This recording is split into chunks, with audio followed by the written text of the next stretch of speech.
Uh, Hello and good morning.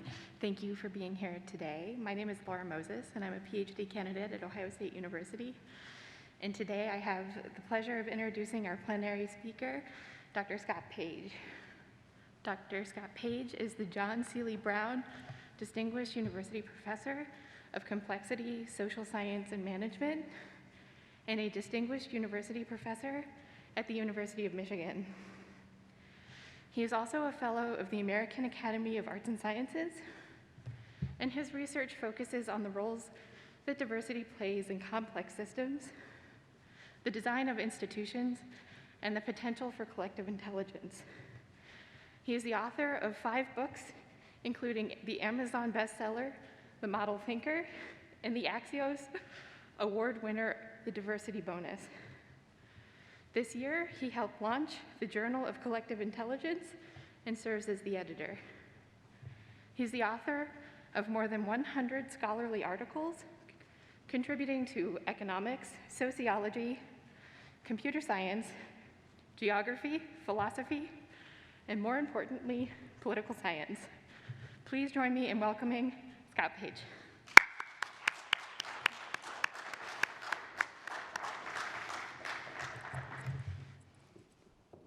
Thank you. All right, we're going to demask this for video purposes. It's great to be here. If we can get the slides up, I hope. There we go. Oops, now we're already many ahead. Okay, so what I want to talk about today is both appreciating the diversity of our discipline and also thinking about how we leverage it. And so the sort of main takeaway from today's talk is that diversity is a really good thing, and it's something that we should appreciate within the profession, but it's also the case that if the profession wants to contribute to society and have maximal impact, what we need to do is think about ways in which we can leverage that diversity. So a quick outline of what I want to talk about is I want to begin by talking about complexity, because complexity is going to be the driving need for diversity. It's going to be the cause of why we need diversity in our profession. Then I'm going to talk about diversity within the profession, and I'm going to put it in 5 buckets, right? So 5 different ways we can think about diversity, from methodology to the people that are practicing that methodology. The core of the talk, and that's why I've got this little chalkboard with math on it, is to walk through the logic of why diversity can, but doesn't necessarily, add value, make us better at what we do. And the reason I'm going to do the math here is this is something that I think normatively a lot of people want to be true. Right? We want it to be the case that if there's diverse people in the room, you get better answers. If we have diverse methodologies, we get better solutions. Right? But like anything else, nothing happens by magic, and there's mechanisms through which diversity works. So what I want to do is I want to walk through some of those mechanisms. Then I want to take a moment and talk about identity, because this is so focal at the moment. How does identity diversity fit into this? What particular mechanisms and processes does identity work through to make us better at what we do? And then I want to conclude by talking about this idea of collective intelligence to ask, as a profession, how are we doing, right? Are we sort of producing wisdom and intelligent research? Okay, so let me start with complexity. This is kind of what we do as social sciences. There's 2 notions of complexity. One comes from statistics, and it's what I call BOR. It's between ordered and random. So if I were to look at a data series for something like copper prices, which is the red line, that's complex. It's neither ordered nor is it random. If I look at the amount of copper produced, that's actually ordered. It's got a simple pattern. Most of what we spend our time on as social scientists is understanding the complex things, not the simple things, because the simple things we understand. Now, there's a second notion of complexity, and this is going to be more central to my talk, and this is due to Heinz Pagel, and this is known as deep. So these are things that are difficult to explain, evolve, engineer, or predict. So the brain is complex, an eye is complex, international relations are complex, right? So if I look at the situation in Afghanistan, and this is the famous PA Consulting Group graph, there's all these different forces operating, there's all these causal and correlative mechanisms. This is going to be something that's difficult to explain, and it's incredibly hard to figure out how this thing actually evolved. So when we think about trying to understand these complex processes, whether it's Afghanistan, whether it's Congress, whether it's voting behavior, whether it's responses to COVID, what we have at our disposal as a discipline is 5 different types of diversity. Right? So the first type, so before I get there, though, I want to talk about, when I talk about diversity, what I mean is this. I'm going to mean different types. So I want to distinguish between variation, which is just kind of like maybe differences in heights or differences in weights or subtle differences in ideologies, and diversity, which is going to be diversity of types. And so the way we measure diversity is sort of the effective number of types. So in political science, we call this the effective number in species. In economics, they call it the effective number of firms. And in ecology, they call it the effective number of species, right? So the effective number of types is just 1 over the probability of each type squared. So if there's 5 types, each one's uniformly distributed, 1/5, 1/5, 1/5, we end up getting a diversity index of 5. But if they're not evenly spread out, we get a diversity index of 4.3. So if there's 6 parties running for office and they each get equal numbers of votes, then it's as if there were 6 parties. But if one party gets all the votes, then it's as if there was 1 party. So if I were to apply this to the political science department at the University of Michigan in 1933, the diversity index would be 1, because it's all white guys. If I applied it at the Supreme Court now, using race and gender as my categories, I'd get a diversity index of 2.6, okay? So when I think about then applying something like the diversity index, the first place I'd apply it within political science would be to say, what are the domains of inquiry, right? So this is just a partial list, but there's a whole bunch of ways we sort of slice up the set of questions we ask. The second bucket is the outcome of interest. And this is where we've seen just this explosion, as the profession has become more diverse, explosion of diversity. So it used to be we cared about maybe equality and efficiency. Now we care about climate change, we care about innovation, we care about inequalities, all sorts of stuff, right? Third bucket is purpose, and this is from my book, The Model Thinker. What are we trying to do? Are we trying to explain? Are we trying to predict? Are we trying to design? Are we trying to act? Are we just exploring? Right, now there's some other things I'd add on to this, but from a modeler's perspective, these are sort of the core acts that I would do in my research. Fourth bucket, and I've got Jan up here, is methodology, right? We've got all these different methodologies that we apply to pursue those other objectives within those domains, searching for those types of outcomes. And then the last bucket, and this is a graph from Maya Sen and Omar Wasow, is there's just a diversity of people, right? So we have different people who are applying those different methodologies to different purposes in different domains. Okay, so what I want to do, and this is the bulk of the talk, is describe 4 logics and a framework. Okay, I'm going to start with the framework. So the framework is something known as the wisdom hierarchy. And the wisdom hierarchy looks like this. At the bottom is data. This is kind of like raw experience. So you can think of these as just a set of ballots sitting somewhere in Arizona. Okay? Most data that we have is unstructured. So unstructured data literally means it's just streams of zeros and ones and things like that. It's not in any way organized. If we think about organized data, or organized information, or organized pieces of data, what we think of is that's called information, right? This is when we bundle things. So information would be things like, say, I'm going to take all that data on votes and create charts, create categories, right, in terms of how many people turned out, has that changed over time, and that sort of stuff, right? Once we've created information, the whole goal is to produce knowledge. Now, 30 years ago, a lot of that knowledge was correlative. Like, oh, look, we ran a regression, and this correlates with this. We've had sort of a huge breakthrough in social science over the last decade, where now so much more of our knowledge, right, is causal. And so this is a recent paper by, or actually a blog post by Charlotte Hill and Jake Grumbach, where they're saying, what are the causal effects of pro-voting initiatives, right? And so you carefully go do, and you get these nice treatment effects. And these are just 2 different ways they looked at this. Now, the reason I put this graph up here is when we think about how we actually achieve wisdom, which is at the top of this, is that we produce a whole bunch of knowledge. And so this is why the theme of this conference on sort of methodological pluralism is so important. It's not like we can come at a complex process from a single lens, right? We want to apply multiple lenses, and through those multiple lenses, hopefully we'll get somewhere close to wisdom. Now, if we take this graph, and I'm teaching undergraduates, I don't have to put it on its side because their heads are kind of already on their sides. But if I put this graph on its side, it's kind of just fun as an aside because it looks a lot like the deep learning graph, right? So what does deep learning do? It takes in a whole bunch of data, it combines it into categories, it looks for relationships between the categories, not causal, purely correlative, and then it weights the different sort of correlative relationships it's found to give you some final prediction. So what we're doing in a way is trying to go from sort of raw experience, raw data, whether it's numerical data or qualitative data, and turn that into understandings of the world, and actually turn it into multiple understandings of the world, and then combine those multiple understandings to produce some form of collective intelligence that we can use to act, explain, communicate, design, those sorts of things. So with that framework, I want to give you 4 completely different sort of ways of thinking about the role that diversity plays in producing these outcomes. Like, why does diversity, again, it's not magic. There's mechanistic arguments, but they're different. So here's the first one, which is a statistical argument. So a statistical argument would be this. Someone says, I predict 57% turnout. Well, if we wanted to know what turnout is, we might think, let's ask an expert.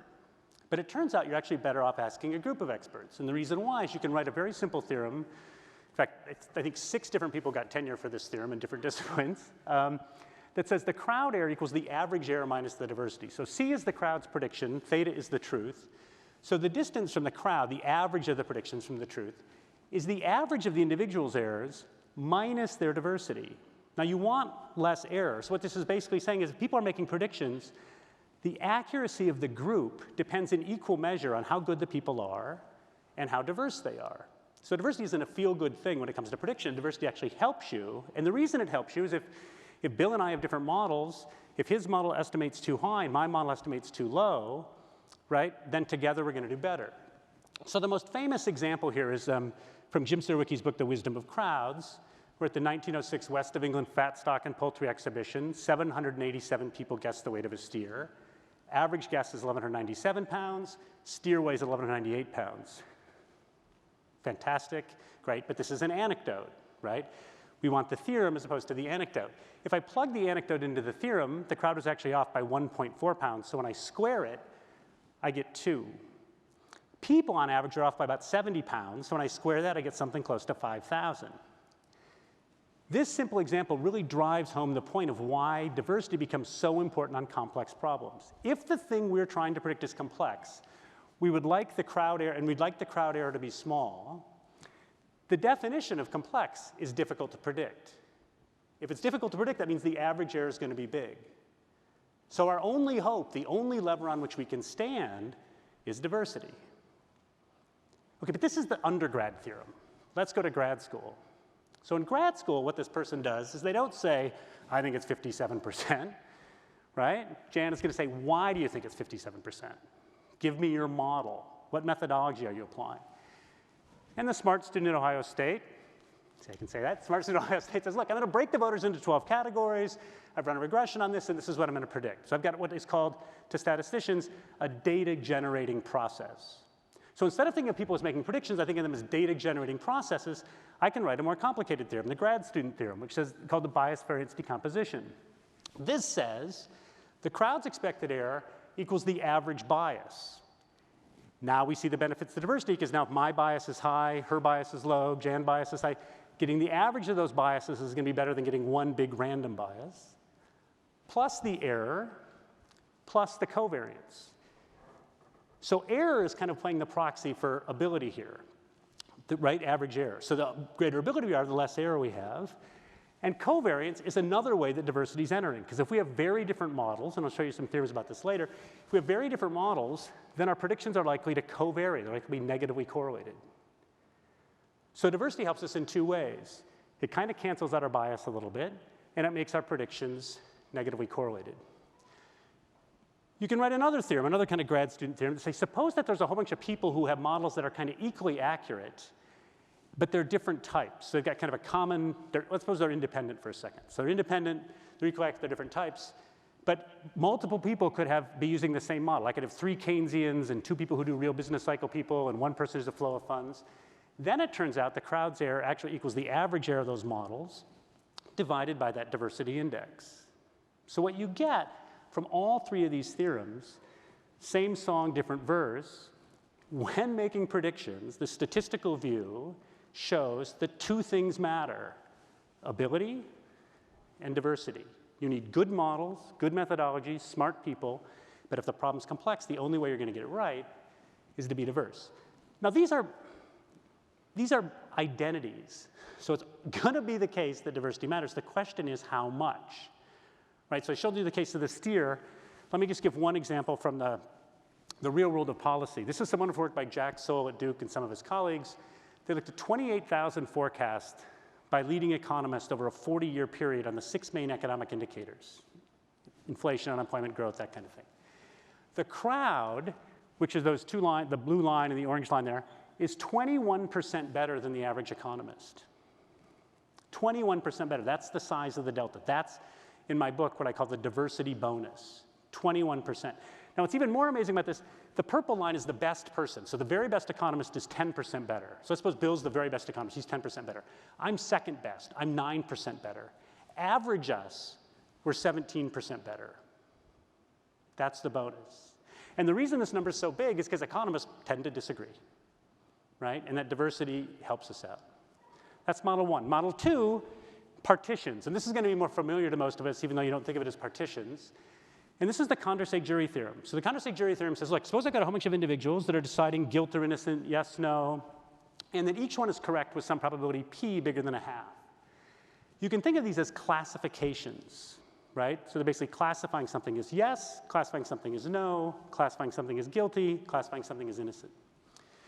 The jury theorem, which has been around a long time, says crowds are more accurate than individuals, right? And the bigger the jury, the more accurate it's going to be. But in this theorem, we make an assumption of independence, right? So I want to describe a different model by Liu Hong and I called the interpreted signal model that says, let's actually do a little bit more careful science about the Condorcet jury theorem. And instead of just assuming that some process is handing us out signals that are independent, that instead what happens is that I'm looking at this high-dimensional world. I'm applying some sort of methodology, some sort of categorization. I'm turning that data into information. And then I've got some way of producing knowledge, which is a prediction.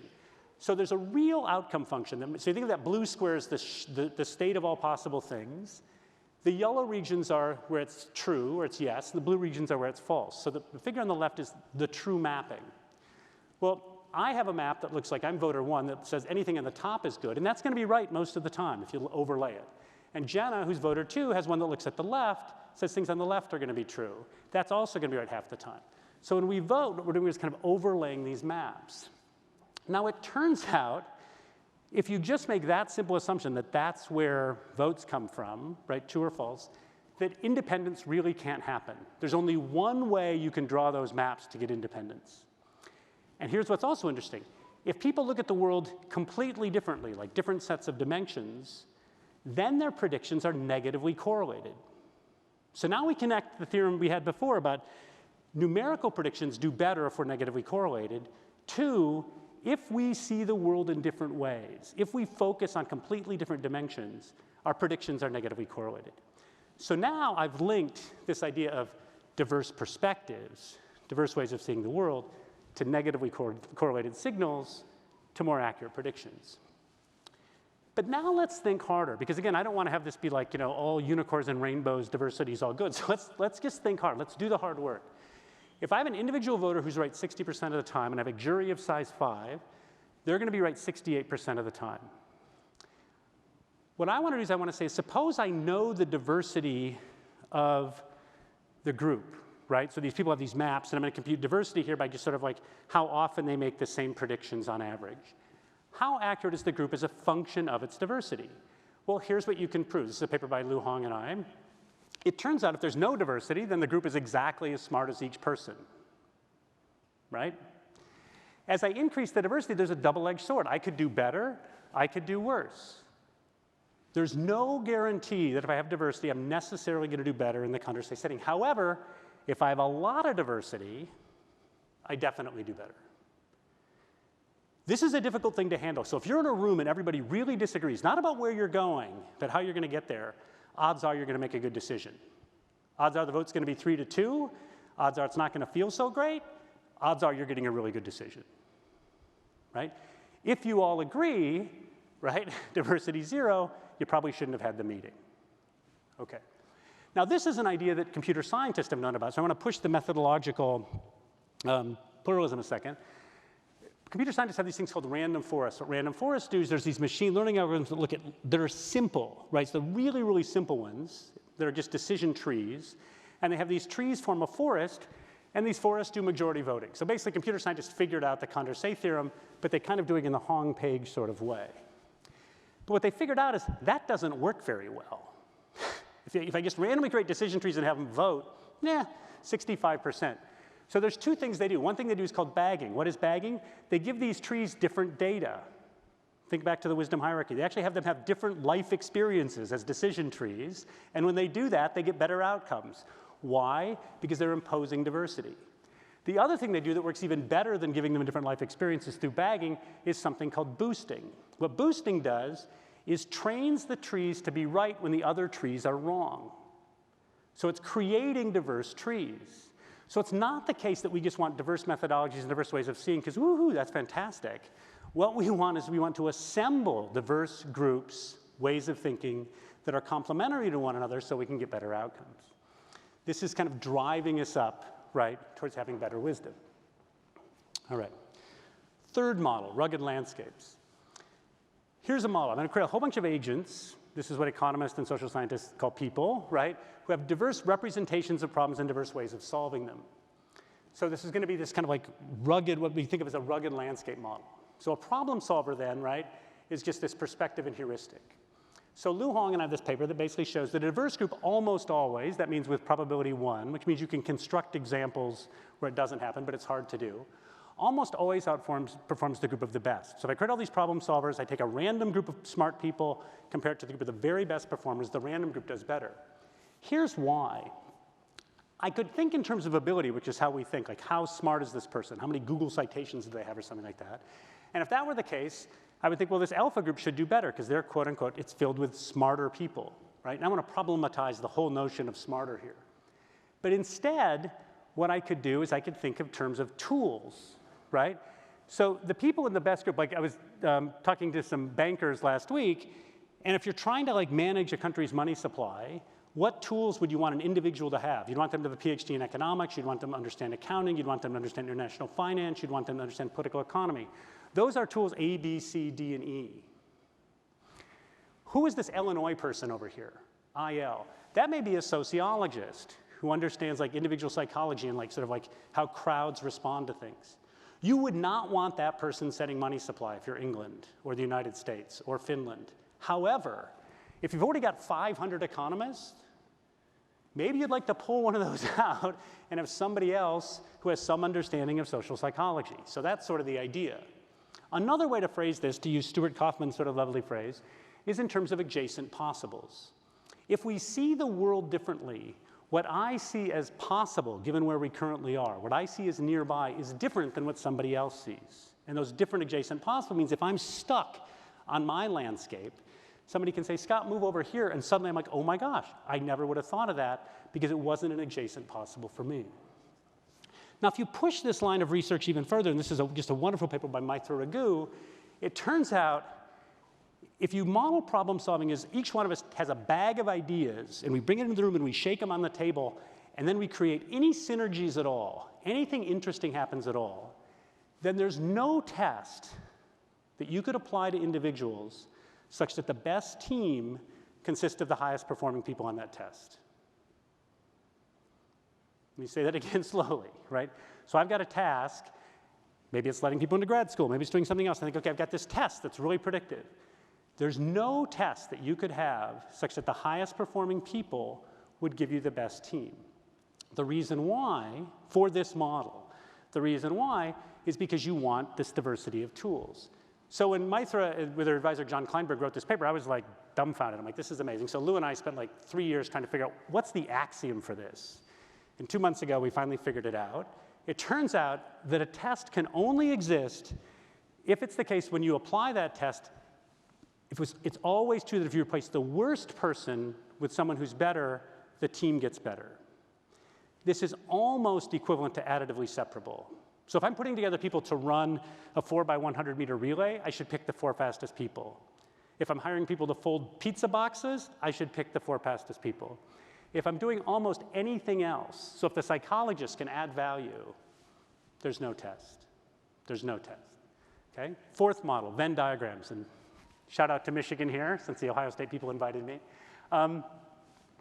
What do I mean here? So Venn diagrams is it's the simplest model, but in some ways the most provocative. So I want to think of individuals. I want to represent individuals as sets, and think metaphorically as these sets as somehow representing my capacity. And the group is going to be either the union or intersection. So I'm going to take 2 well-studied models from psychology. Now, I'm going to apologize that this is going to seem more pedagogical maybe than the other examples, but but I think it's powerful. So the first one is something called the alternative uses test. So about a year ago, it became known to all of us that plastic straws are maybe the most evil thing in the entire universe. Many of you are probably aware of this. So I was meeting with a group of people working in a policy space, and I said, suppose you found in the basement of your agency 10 million plastic straws, and you've got to figure out something to do with them, or you're going to lose your job, right? So this was kind of a fun thing. And people had all these ideas. So one person had 31 ideas for 10 million plastic straws, which is pretty impressive. They scored very highly on this alternative uses test. One person only had 5. But notice I've drawn this as a Venn diagram. The person who only had 5, all 5 of those reasons were unique. The person at 31, theirs overlapped with other people. So someone's individual contribution is their set, right? That's how smart you are on your own, but your contribution to the group depends on how much you overlap. And when I look at the entire group here, I should have put this up, the group had 109 reasons. Why? Because you're just taking unions, right? So the room is smarter than the people. What makes for a smart room, or a creative room? Creative people, big sets, but also diverse people, because you don't want the sets to overlap. Now, here's a second sort of test that psychologists play with all the time, which is a logic puzzle. So, and these, the LSAT gives these. So if you took the LSATs, I'm going to exhale for a second. That's great. They'll say, okay, there's 5 people, an author, a CEO, a lawyer, professor, a surgeon, standing in left to right in a line. And then they give you a bunch of facts.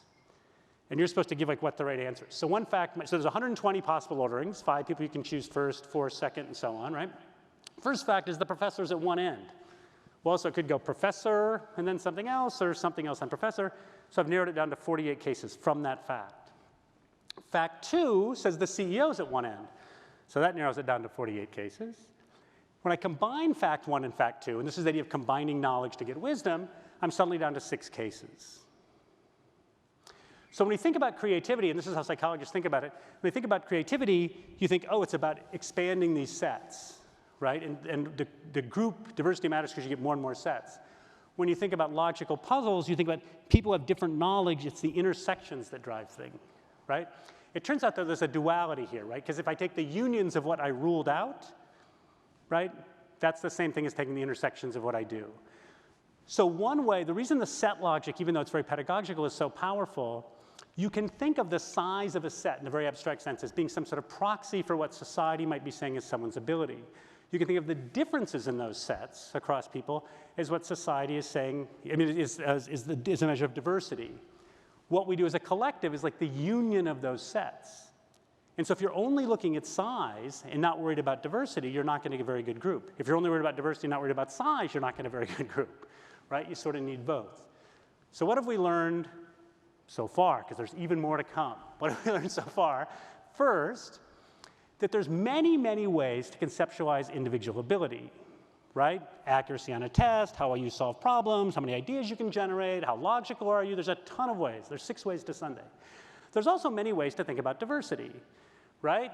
Data, information, knowledge, models, partitions, perspectives, heuristics, right?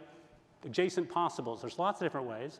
So it's not just like we're looking in big nouns like ability matters, diversity matters. We have to think very carefully about what they are.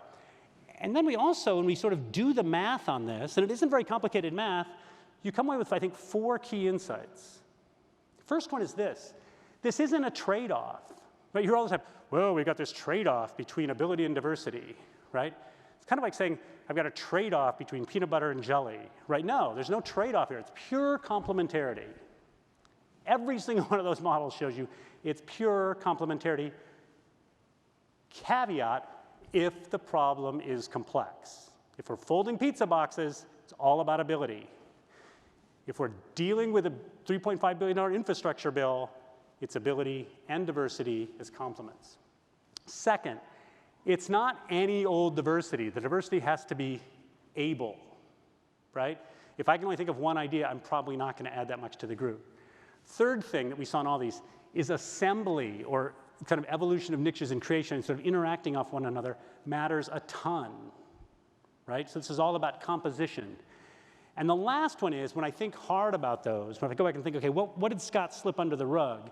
The thing I slipped under the rug a little bit is the really freaking hard work of getting these synergies. I have to listen to Bill. I have to listen to Jan. To know what that adjacent possible is, I've got to sort of like somehow try and grasp their perspective, right? to work through the logic that my 48 and your 48 intersected get us down to 6 is what Chris Aiken would say, a little bit of sitting on a hard chair under a bright light, right? And so in some ways, there's no free lunch here. Diversity is not going to give you these amazing answers without work. It's going to be work, and the synergies are what I want to focus on. So diversity is necessary. It's got to be able. It works through aggregation and synergies. Aggregations require assembly, and synergies require work. But then here's my theme. What we know then, celebrating diversity is not enough. If each of these diversities, and these are meant to represent silos, it's the best I can do, right? So if diversity, each of these silos has a ton of diversity, but nothing's happening across the silos, right, we're not going to get much. So Matt Grossman has this wonderful new book out, How Social Science Got Better, and one of his core themes is that one of the things that's made it better is working across these silos. Okay, so let me talk about identity for a moment. And then I'll close with some quick comments. So identity is fascinating, right? So this is Catherine Phillips, who co-wrote this book, The Diversity Bonus, with me. And she says, look, it seems obvious what I just told you. She and I used to have this, like, Lewis and Martin thing, right? Where I would talk, and then she would talk, and she'd say, what Scott just told you is obvious, right? It seems obvious in some respects, what I just told you. What's less obvious, though, right, is that identity would work the same way. And so the identity, if I want to draw just like a boxes and arrows thing, you'd say, well, maybe identity diversity maps to cognitive diversity maps to better outcomes. That would seem to be the logic.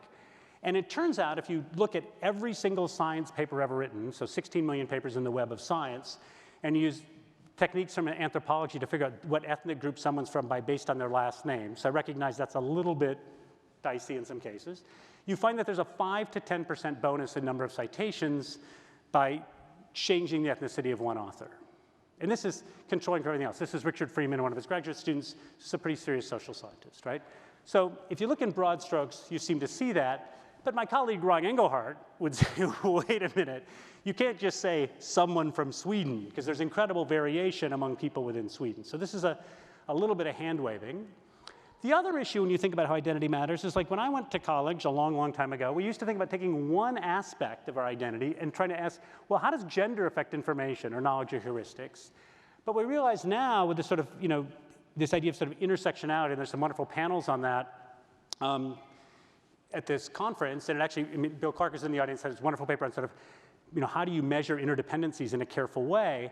As we've started taking really careful statistical approaches like Bill uses, right, to get at interdependencies and applying those to identity, we're like, whoa, guess what? Our identities interact.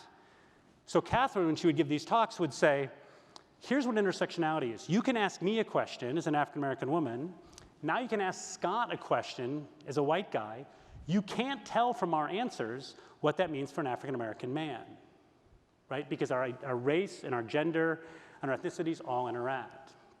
Now, what we know is that each one of us, the country we're from, the state we're from, the region we're from, the religion we interact with, the institutions with which we interact, and the cultures within which we live, Mary Douglas writes just wonderfully on this, influence how we think. And more importantly, one of the things that really carries the water in this book, I think, is it affects how we categorize the world. Now, this is where, again, methodological diversity and pluralism is so spectacular. This is a powerful thing to say, and you can give examples and write about it, and you think, yep, I'm convinced. You can also go study it. And so anthropologists have these things called pile sorts. And what they do is they give you a list of items from your culture. So this is some work by Jeffrey Johnson, and these are, if you don't recognize these things, these are items from people in the indigenous culture of St. Louis. These are things you'd find in St. Louis, Missouri. And what they'll do is they'll say to someone, put these into piles where things in similar piles are similar. Categorize these things. This is what a pile sort is. So because for sensitivity reasons, I'm going to use this on myself. So I would be classified by an anthropologist as an Ann Arbor bobo, a bourgeois bohemian, okay? And here's the bourgeois bohemian sort. There's vegetables, there's organic food, fresh food, and then there's canned stuff that Michael Pollan tells me is in the middle of the supermarket, don't go there, right? I didn't grow up in Ann Arbor. I grew up in Yankee Springs, Michigan, which is, if you read Hillbilly Elegy, you can sort of sort that out. I would have had a veggie category where the canned beets are right in there with everything else, a meat and fish category, and then a what category, like stuff I don't know what it is. Now, the interesting thing about this, there's two things. One is, who I am, where I'm from, influences how I categorize. And let's go back to the very first thing I began with here, this wisdom hierarchy, that there's all this experiences and data in the world, and I put those into categories. Those categories change because of who I am, right? The other thing that's interesting is I can't lie about these categories. So it turns out, for work like this, things like whether canned salmon and fresh salmon are in the same category or not are actually better predictors of my income than if I tell you my income. Because I can lie about my income. I can't lie about how I think about that salmon, right? Because it's how the culture and the institutions I'm in have affected how I think. Second way that diversity matters a lot, and this is Catherine's work as well, but there's a wonderful work by Dickerson and Zenger within firms on this, is there's a distinction between problem search and solution search. So when I talked about the rugged landscapes, that's solution search. Somebody's already given me the problem. It's like a homework problem with my professor. Problem search, though, is the Mary Oliver question. What are you going to do with your one wild and precious life? Different people who come from different places, who have different experiences, study different things in politics. And so when you think about diversifying the profession, one of the huge bonuses we get is we open up doors to new questions. And so what we think about then, I'm going to go back to these silos, there's tremendous silo bridging that is happening because of the diversification of the profession. Diverse people focus on different outcomes. They focus on different communities, focus on sustainability. They move into different domains, and they often have different purposes. Particularly, there's much more of an emphasis on acting and communicating among people who felt left out. Okay? So I want to close with this by really pushing a bit, right? And I want to thank Margaret Levy for stiffening me up on this a bit, right? So I want to talk about these notions of engagement and synergies, right? So I'm going to go back to the thing I talked about before, that like, it's not just about having diversity in the room, it's about taking it seriously, making it better, right? And looking for those synergies. So when you think about how we reason, a lot of us think, no, I sit down and I'm rational. But people who study this in a very deep way, Dan Sperber and Hugo Mercier have this fabulous book called The Enigma of Reason. They basically know what we do is it's a lot of intuition is where we come up with what we think is going to be true, and then we use reasons to justify and to argue, right? Where we get to rationality is by presenting those in a community. So if I've got a bunch of colleagues, and many of my current and former colleagues in the room, if I say something that doesn't hold up, they fix it. So you can take a very smart person like Isaac Newton, who came up with laws of motion, gravity, cooling, calculus, optics, whatever, pretty decent career, right? He knew he was writing to a technical audience, and this stuff was going to be read by other people who knew what they were doing, and he was very careful, and he was pretty darn rational. This is the same dude writing about alchemy. There's this ether that gets into the muscle of the animals, and that spirit makes them move. Now, how could he possibly think this? He could think this because this was his intuition, and there was nobody who knew anything about this. There was no interrogation of the ideas. This is just pure celebration of diversity. And it's fun to read about, but it isn't getting us anywhere as a science, right? So these synergies, the hard work, doesn't have to be among two different people. It can be someone, right, like Anne-Marie Slaughter's just spectacular book on the chessboard, right, which is the game theoretic view, and the web, the network view of international relations, right? It can be in prediction. So this is the Good Judgment Project with Barb Millers and Phil Tetlock, right? If I take the general population and say, how accurate are they? I can do 40% better just by picking able people, right? There are people who are better at things than other people when it comes to prediction. I get a 10% bonus if I just train them out of biases.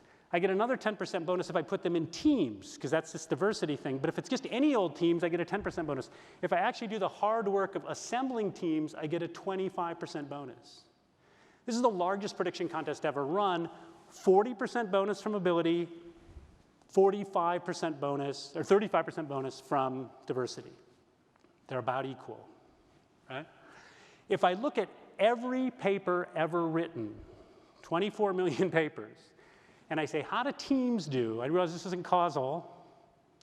How do teams do compared to individuals? Teams are 4.5 times as likely to write important papers, papers with more than 100 citations, than individuals. That's true in the sciences, it's true in the social sciences. If I slice this further and look within subcategories, there's 4 subcategories in the sciences and 4 within patents, 1.7 million patents, where individuals do better than teams. But basically, the simple lesson is teams win, teams win, teams win. If I unpack why teams win, there's two things that matter. The blue box here represents working on things that other people think are important, so research areas that have a lot of citations. The red box is what they call tail novelty. Am I citing a paper from psychology and a paper from economics? Am I citing a paper that uses, let's say, instrumental variables and something from machine learning, right? So am I combining two things that nobody's combined before or rarely have been combined before? The green box is what if I do both of those things. So if I'm presenting this to a lay audience, I say, where does the 4.5 come from? A half comes from just like having more people.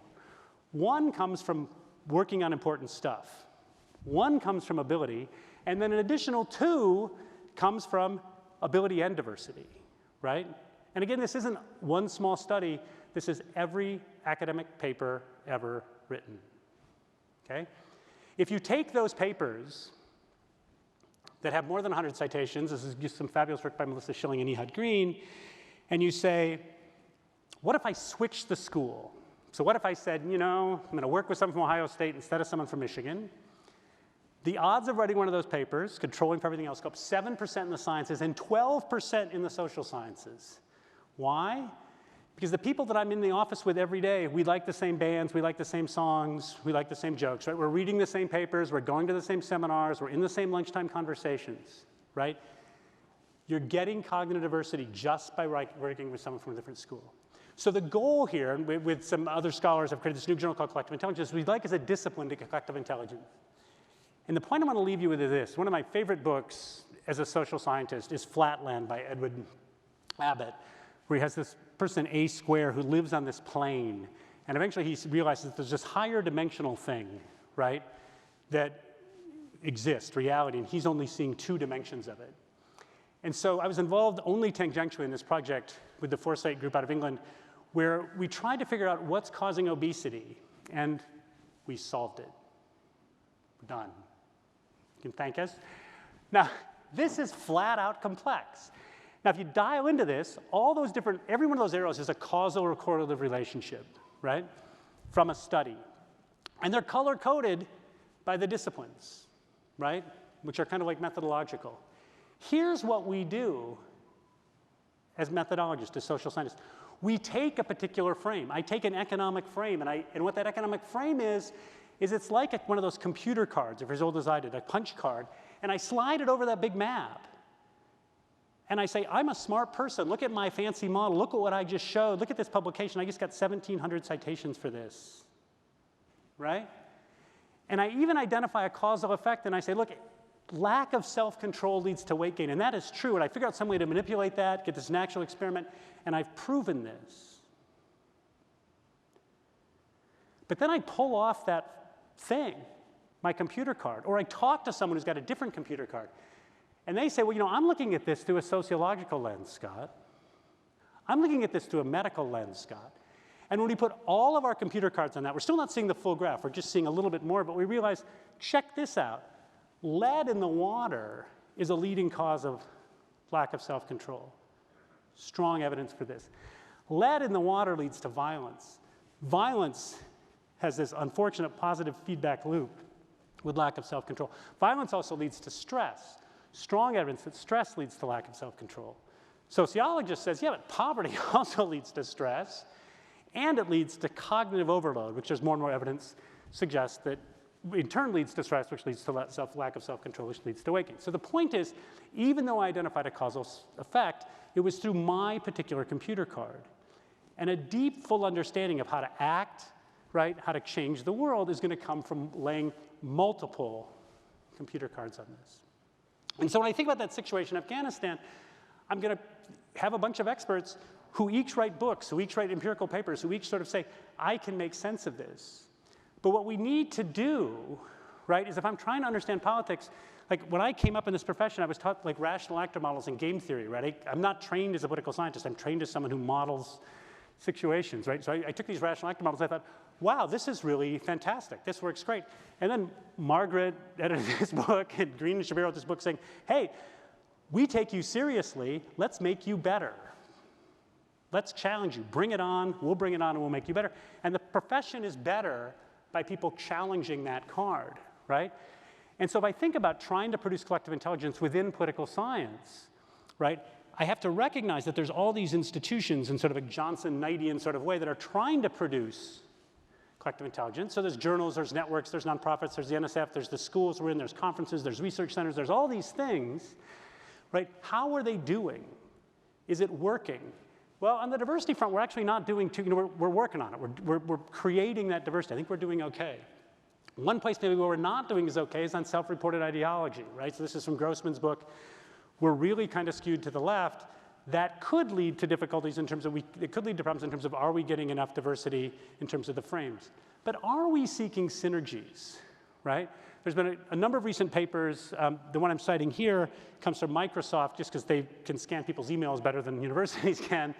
But during COVID, it appears that people have really siloed. And you probably feel this from your own experiences. The people you're talking to are the people you know best. There's less serendipitous conversations. So we've got to push against this.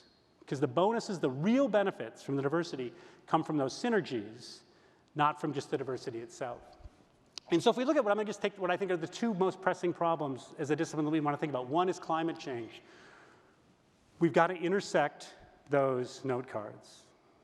We've got to take the diversity seriously, make it better, and intersect it. Same is true with inequality. We've got to take the rational actor model, we've got to take the structural racism model, and we've got to have those hard, I don't mean hard in terms of emotionally hard, I mean hard in terms of it's just hard work. We've got to have those conversations and figure out how to make it better. Because this is what we don't want.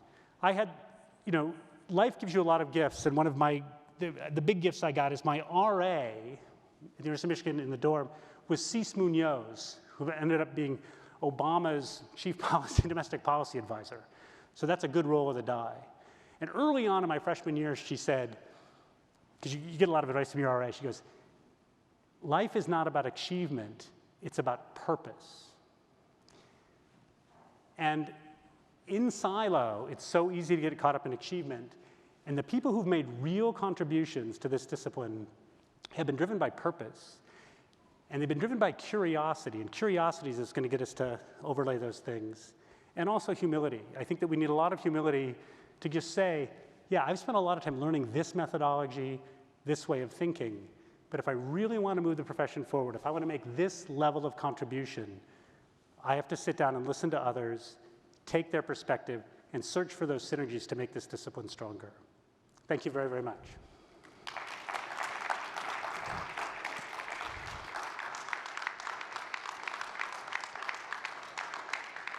And obviously, I just want to end to make it's hard putting together a talk like this in a silo, and so there are many people on this slide who volunteered their time to help me with this talk, so I just wanted to thank them. All right. And we have time, I think, 10 minutes or so for questions, and you can either come up to the mic, I will stay a safe distance back, or you can, I don't know if people can text them in as well.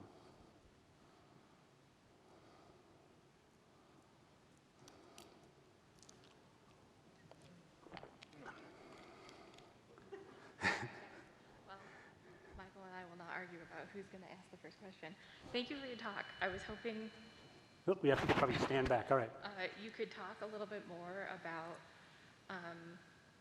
intersectionality of identities and where this idea of acceptance fits into a model and how we think about implementing that in either our own work, in our own teams, in our own departments, and in our classrooms. Okay.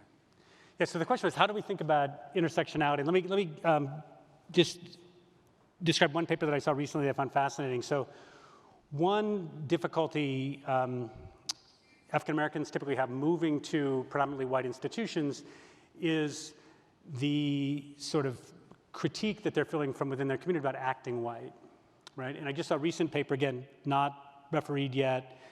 This was being workshopped. It was fascinating that there's a real gender-race interaction there, that African-American women don't really feel a lot of pressure on the acting white dimension, but African-American men do, right? But the interesting thing is, to the extent African American women feel pressure, it's coming from the white community, and to the extent African American men feel pressure, it's coming from the African American community. And so what you realize is that, and again, I'm not an expert in voting behavior and other things, but there's just all sorts of cases where when you run the interaction terms in a careful way, or try to the best of your knowledge, you get these interactions. Now there's difficulties, right, because sample sizes are often quite small, right?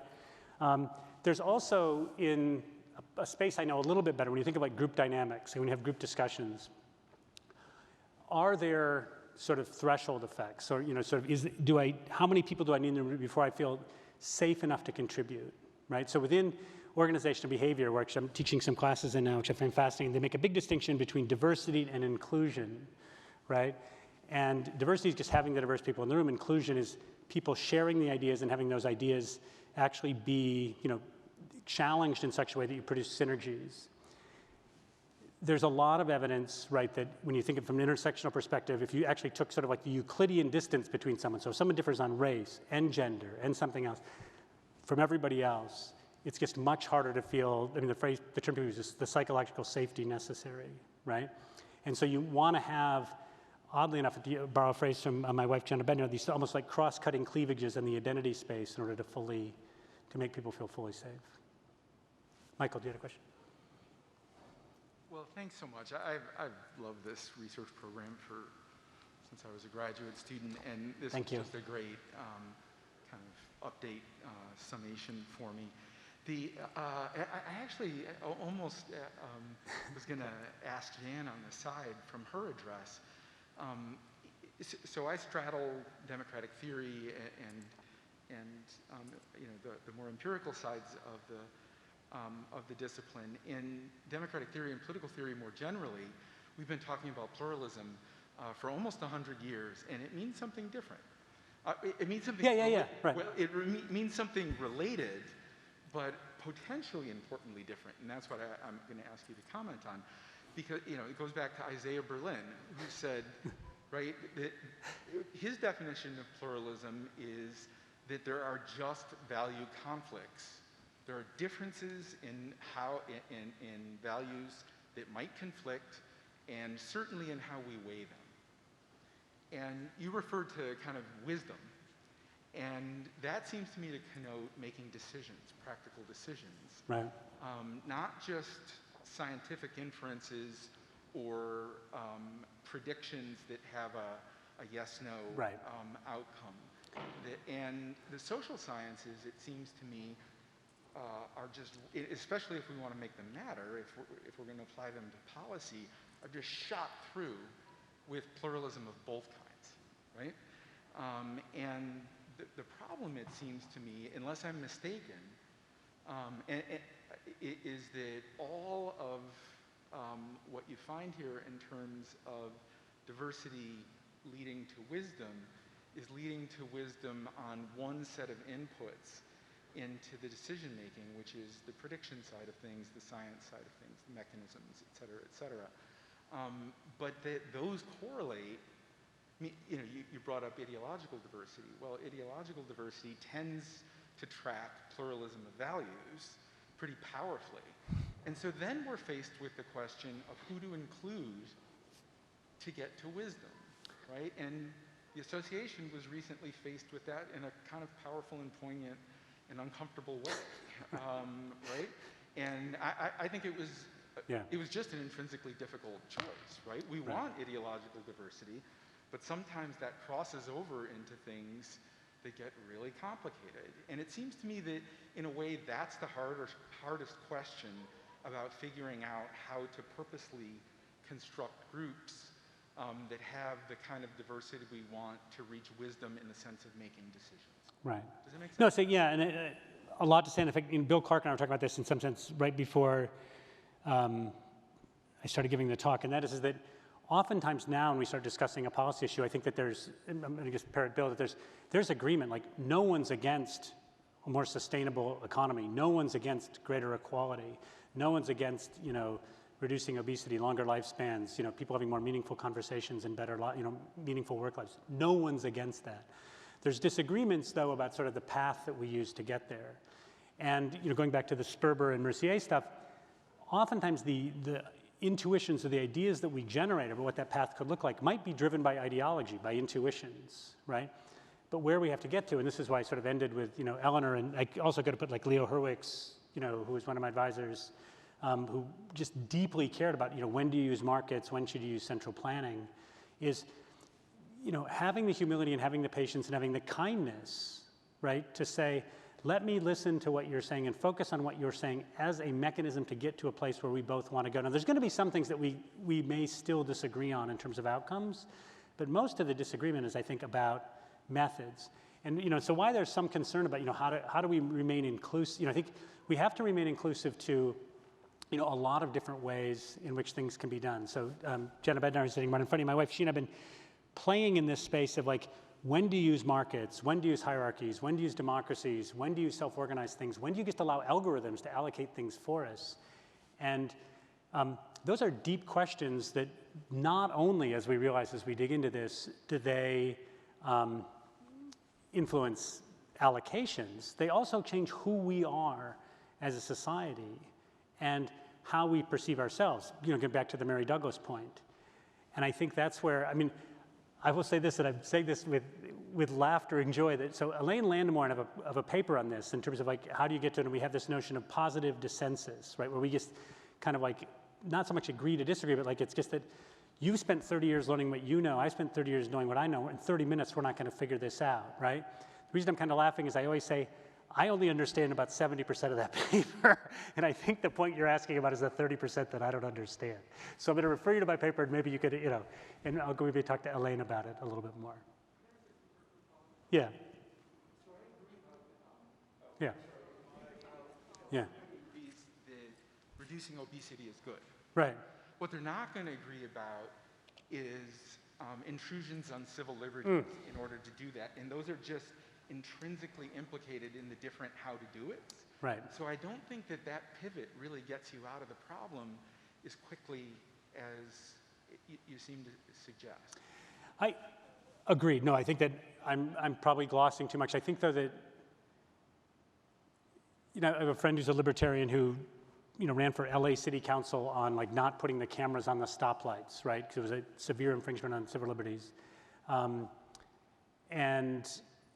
I think if I had time, or if you had time to have long conversations about that, you might realize that there are places where you are allowing impinging. I think people, not to over-politicize, but the recent vaccines, I just learned yesterday that everyone in the military has had to get anthrax vaccines for years, which are much riskier, right? And so the thing is that so oftentimes, I think where we have these fierce disagreements are political posturing and not the kind of thoughtful, curious.